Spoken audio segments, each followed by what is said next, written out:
My name is Clara Jensen. I was 32 years old. And the moment my father called me materialistic, I was finalizing a code deployment with a hot coffee in my hand and a green confirmation checkmark on my screen. I worked as a senior software QA engineer for a healthcare app developer in Denver, Colorado, which meant I spent my days catching bugs before they caused systems crashes. That was the cruelest part. At work, I was paid to notice flaws. At home, I had been programmed to ignore them. If you love intense revenge stories and shocking betrayals, hit subscribe to the Revenge Files 396 and join our story family. Comment below where you're watching from. I want to see how far our stories reach. That afternoon, I had just approved the final monthly contribution into what my family called the Jensen Legacy Fund, a powerful-sounding name for the account that inhaled nearly 40% of my salary. My parents' property taxes, their health insurance premiums, my younger brother Caleb's artistic development fees, emergency plumbing, a new sofa, utility gaps. Somehow, every crisis had my signature on the check. Then my phone buzzed with a group message. "We need to talk. Your father thinks it's time you take a step back from family matters." It came from my dad. Before I could even click reply, my mom reacted with a thumbs up. Then another message followed. "You've been making everything about money lately, Clara. It feels materialistic, like you don't value us." Materialistic. After 8 years of stabilizing bills I didn't incur, covering failures I didn't cause, and smiling while they called it family solidarity, they had decided I was the greedy one. My fingers moved before my self-doubt could stop them. Understood. I'll respect that and step away from the legacy fund. 2. I hit send. Then I opened the banking app, deactivated every recurring payment, removed my name from every joint account, and walked away.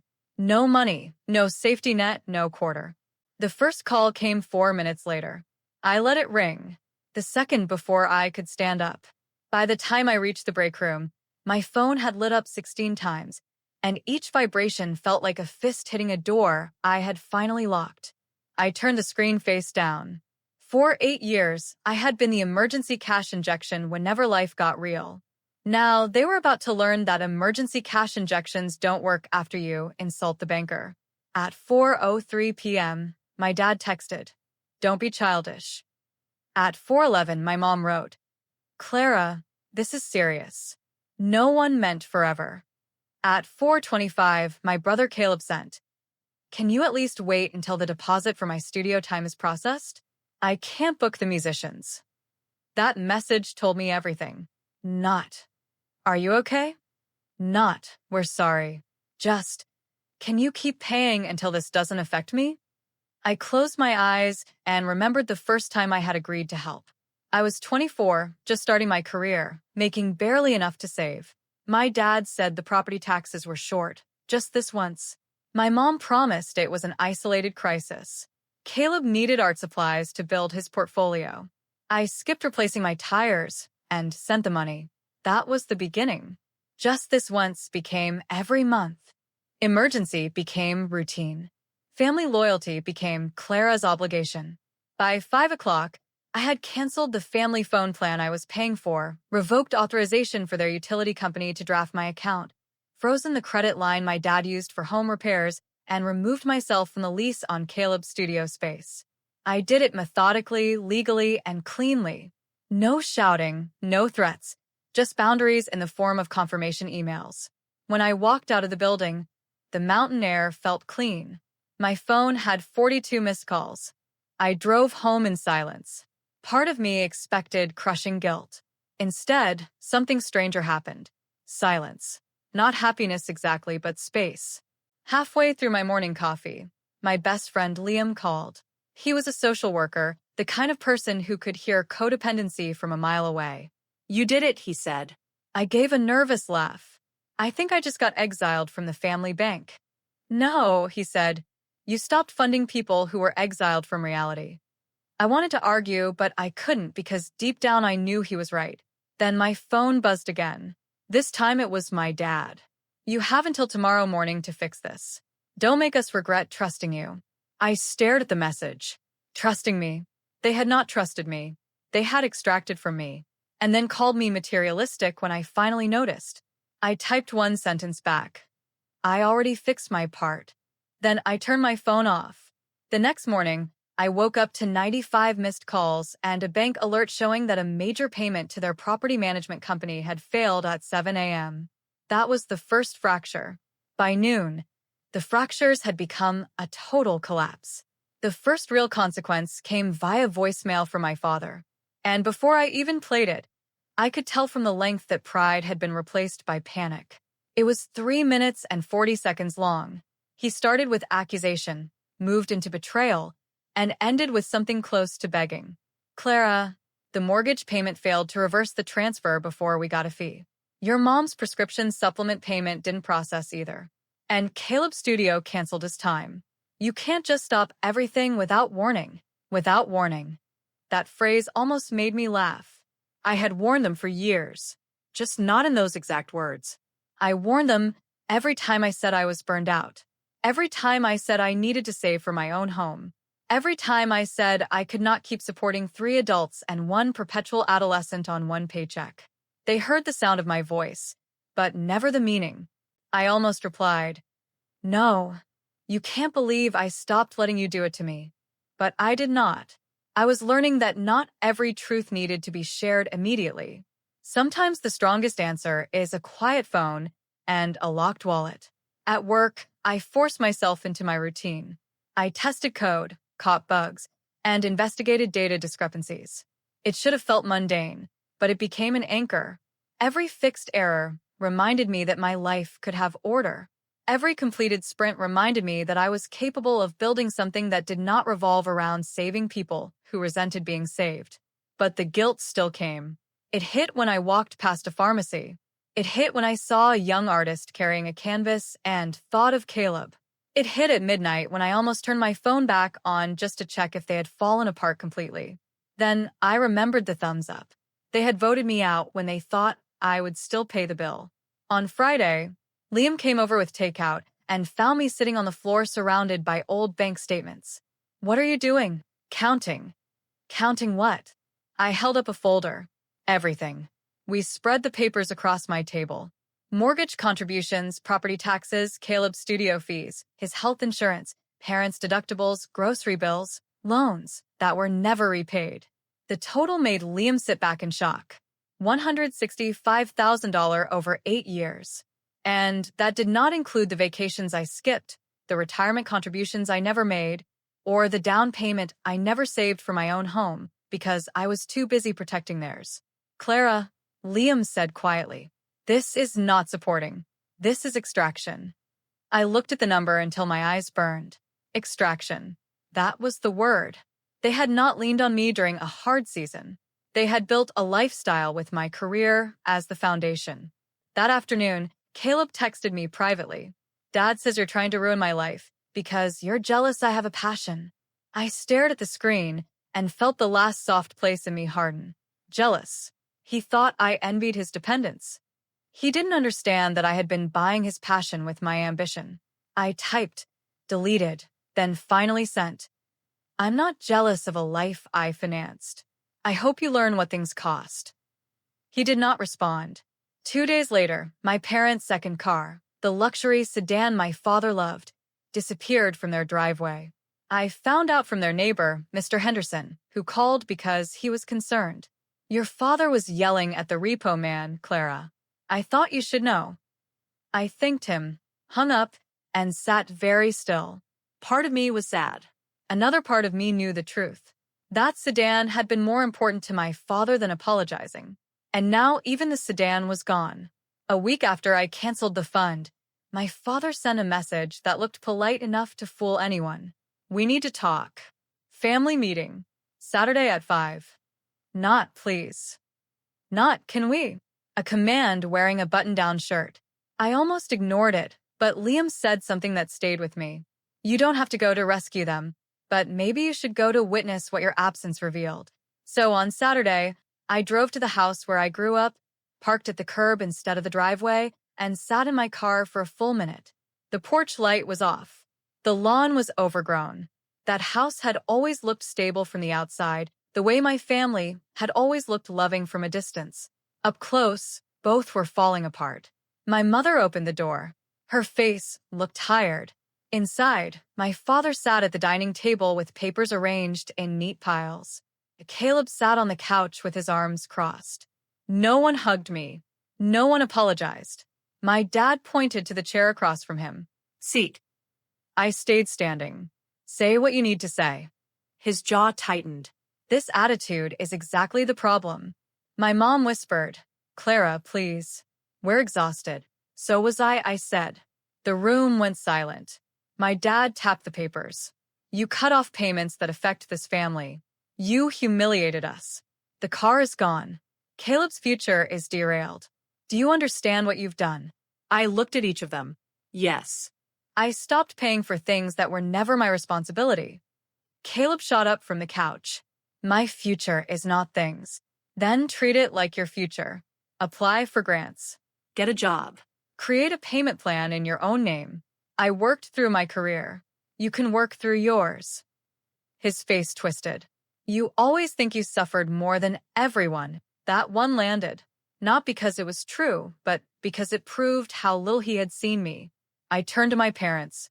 Did you tell him I paid his studio deposit, his insurance, his laptop? Did you tell him I postponed my own certifications twice because you needed money for his equipment? My mom looked down. My dad did not. We didn't ask you to keep score, he said. No, I replied. You asked me to pay the score and pretend there wasn't one. I paid the mortgage.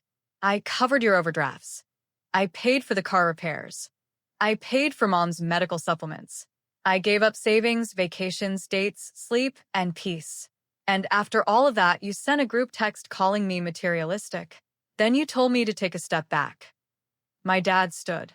Because you make us feel small. No, I said. The truth made you feel small. I just stopped hiding it. My mom finally started crying, but even her tears felt complicated. She reached toward me. We were wrong to send that message like that. Like that. Not wrong to use me. Not wrong to shame me. Wrong in presentation, not principle. I took one step back. You still don't understand. My father slammed his palm on the table. What do you want from us? A medal? You helped your family. That's what family does. No, I said. Family does not drain one person dry and then call her greedy for bleeding. Caleb started crying harder. So, you're just done with us? I looked at him, and for the first time, I didn't see a passionate artist. I saw a young man who had been taught that love arrived through my bank account. I'm done being the legacy fund. I'm done being the backup plan. I'm done being punished for being capable. My father laughed bitterly. And what happens to us now? I picked up my purse. You become adults. I walked to the door. I paused with my hand on the knob. You wanted me to take a step back. This is what that looks like. Then I left. The fallout did not come all at once. On Monday, my mother left a voicemail saying the gas company had refused another extension. On Wednesday, my father sent a photo of a letter from the bank with only 3 words. Are you happy? I was not happy. That was what people like him never understood. Boundaries do not always feel like victory. Sometimes they feel like standing outside in the cold while the house burns because you finally admitted you cannot keep running inside to save people who keep lighting matches. But I was not guilty enough to go back. I spent that week doing things that would have sounded small to anyone else. I increased my 401k contribution. I opened a separate savings account that they couldn't see. I booked a dental checkup that I had postponed for 2 years. Each decision felt like a quiet apology to the version of me who had been waiting patiently to matter. Liam was careful with me during that time. He only reminded me when I forgot. You didn't create the consequences, Clara. You removed the cushion. A few days later, Mr. Henderson called again.